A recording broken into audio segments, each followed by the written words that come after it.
method for major pentatonic solos. This is one of the best things to use to be able to get 3 octaves in a very straightforward way. Just go in 3 notes and then 2 notes. All of these use the G major pentatonic scale.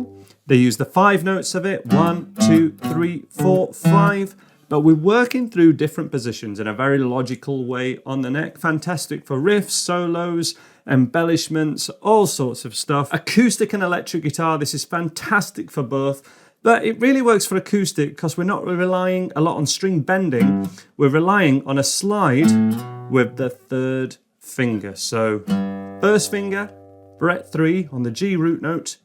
3rd finger on the A note, fret 5. Slide then to fret 7.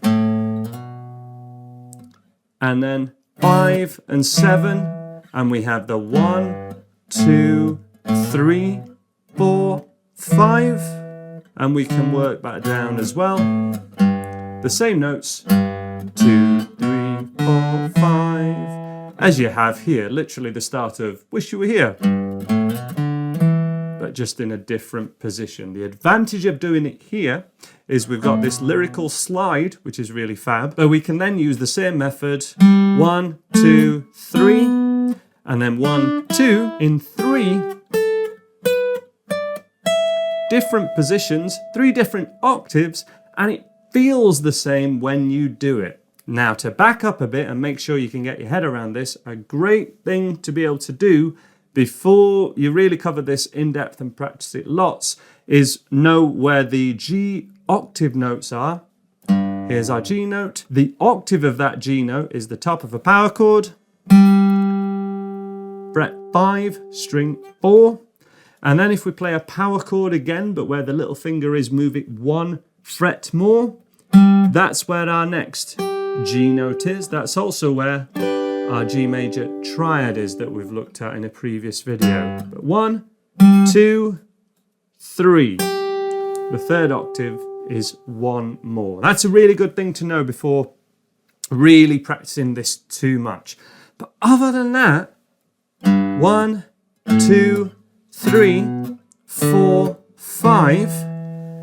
And then we've put our 1st finger on that octave of the G note, and again go 3 frets, 1, 2, 3, and then 2 frets. Now this is where it's good to be aware of that octave, because here we know we've got to move 1 fret more. We can't go to here because of how a guitar's tuned. The B string is 1 fret up from the logic of the thickest 4 strings. So 1, 2, 3, 4, 5. Now, not only is this quite simple to get under your fingers, the massive advantage to this is if you play anything with the major pentatonic, like a riff, say we literally play the first few notes of Wish You Were Here in a similar rhythm. I'll play it slowly, but...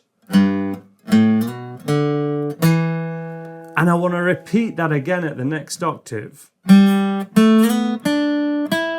It's the same finger motions for the same sound and the same notes, just at a higher octave. The only place that felt a little different was on the thinnest 2 strings, because they're like cheese wire, they are unwound. The other strings are wound and therefore it feels pretty. Feels pretty identical.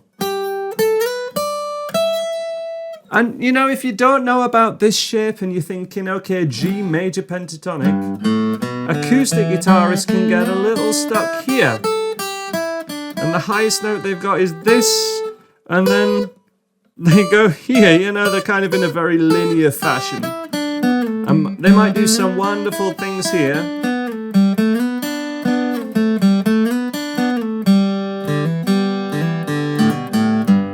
But how can I add a little more to that or over all the songs and all the jam tracks, you know, in G? How many songs have you ever learnt in your life that start with a G chord? This method...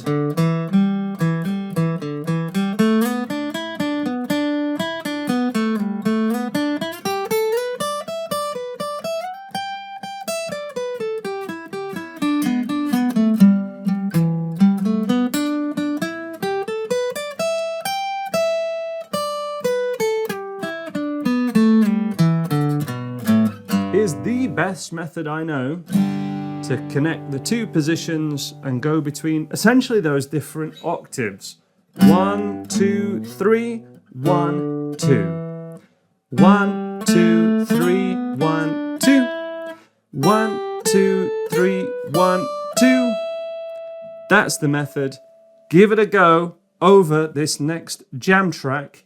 But this is just an example of a jam track that uses the 4 basic open chords. We're playing them in different positions, but it's just G, C, D, and E minor. Try this over anything in G major, and anytime you're using the major pentatonic, if you can find the root note on string 6, you can always use the 1, 2, 3, 1, 2, so the 3, 2 method, or the frying pan method.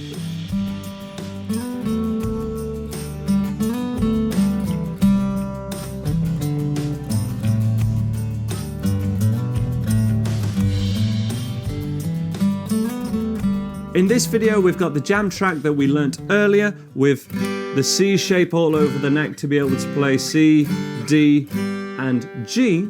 But we're going to use this as our example jam track to practice this 3-2 method over. 3rd fret, 5th fret to 7. So 1, 2, 3, 1, 2. 1, 2, 3, 1, 2. 1, 2, 3, 1, 2. And then, of course, we do know that we've got a G note here because that's the octave of the G here. And then if you wanted to, you could stick in kind of major pentatonic shape 5 as we have covered, which is the same as minor pentatonic shape 1. This is major pentatonic shape 5 because shape 1 would be here. But this 3-2 method gives you a way of getting from this familiar one all the way back down, with very safe chords. So this works really well for just G major pentatonic. If there were any chords here that were out of key, maybe there's a B7 or a C minor, you know, anything that's a bit more fancy chords wise, this major pentatonic is going to sound pretty rudimentary and stick out like a sore thumb. And you follow the chord, you do the triads thing that we'll be looking at even more. Right, a lot in the next level. It's like the whole purpose of that level. But here's where it starts. If we can't just stick to one scale and move across the neck diagonally in this fashion, that's where we want to start. Here's my example of that, but please just press play on the jam track and just have a go at this freely in your own time without any visual cues, other than perhaps looking at the screen for the full diagram if you need it. But we want to start to get these shapes under our fingers and come up with your own lines, come up with your own lead lines. And the best one to kind of get this move under your fingers, just to put you in, okay, we're in G major pentatonic, major pentatonic, not minor, my girl. That is the riff that you can always kind of pull out, that's always going to work and sound very G major pentatonic, and gets you using that slide in a really good fashion. So that's one to keep, a lick to have just as a guitar move that's always going to work, that makes this sound a bit more musical and makes it work, especially for those that are really struggling with how to make stuff sound right in major pentatonic when you're more used to minor pentatonic. Here's my example, but please, just use this as inspiration and then just give it a go. Just try and do it over the audio and see what comes out and refine from there. I wish you the best of luck.